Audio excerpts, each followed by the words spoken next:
forest here is very diverse. It includes most of the trees you'd find in the central Adirondacks, but also trees that you typically find much farther south, including oaks and hickories. Many residents and visitors in the Adirondacks say the forests, hills, and mountains are best seen on foot. Groups of hikers and individuals enjoy an extensive system of paths in eastern Essex County, New York. They're created and maintained by Champlain Area Trails, abbreviated as CATS. The CATS idea began with a few individuals that had hiked across England on old Roman roads and right-of-ways that have existed for thousands of years. And they decided that we needed the same trail system in the Champlain Valley to allow people to get off the highways and the roads and walk between the hamlets and towns. CATS Stewardship Coordinator Bill Amidon helps create the trails. An avid hiker, he's also an artist whose outdoor walks lead him to inspiration. I respond to nature in many ways by taking photographs and doing artwork from the photographs. Amidon says a picture-perfect hike needn't be difficult.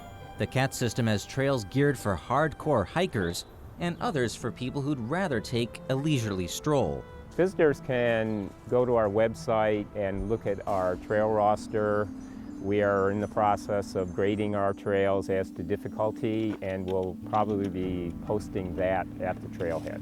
They're all nicely mapped out and they're all described, and so you can pick a place and go. It's always nice. The Wild Way Overlook Trail is one of about 50 trails in the system. It invites hikers on a moderately easy 20-minute walk. We're going to be rewarded by this spectacular view looking across farm and fields towards Lake Champlain and Vermont. I want to show you this anthill. It's a very large anthill, and you probably wouldn't see anything like this if you weren't hiking on this trail. And just imagine, you know, probably 5 or 6 years ago that this was a flat piece of ground, and these ants have taken all this soil out of the ground and made this big mound.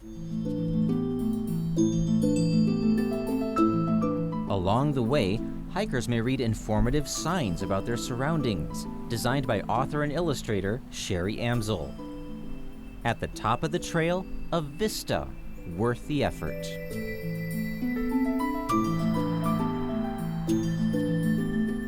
This view is ever-changing as far as light at different times of the day. I come up here probably 2 or 3 times a week at different times of the day just to take photographs.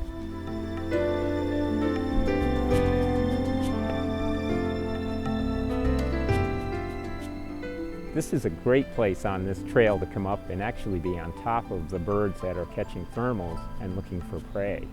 You can't do that, you know, if you're down on a road or sitting on a deck at your house. If you have had a rough day, you walk out on a trail, get into the woods, and you can just feel all the tension just kind of drain out of you. While some just enjoy the quiet of nature, others prefer a little education with their hike. Champlain Area Trails organizes frequent interpretive hikes, where experts speak on a variety of subjects, including wildflowers, birds, frogs, and trees. Here we are in a hemlock grove, and hemlock trees are especially important for the shade they provide. They're incredibly important in areas with streams. They keep the water cool, which provides trout habitat. I have friends who are experts on wildflowers, or my ecologists, or trees, and it's fun to hike with different people and learn different things about the forest.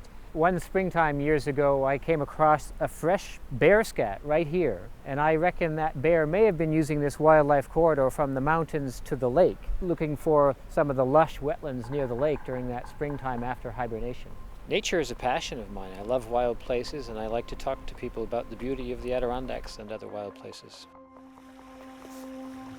If we don't feel like taking a whole day to climb Giant Mountain or Hurricane Mountain, and we just have a few hours, we take a CATS trail, and it's a lot of fun.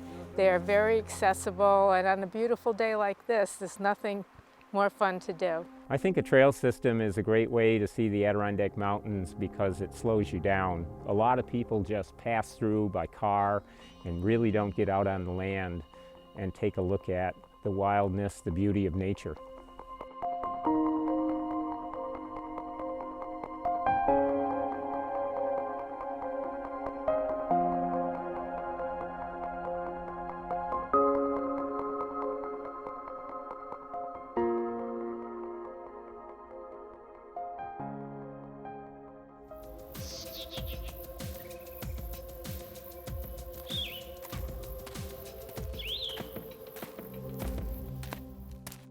Adirondack Journeys on Mountain Lake Journal is made possible through the support of the Adirondack Foundation.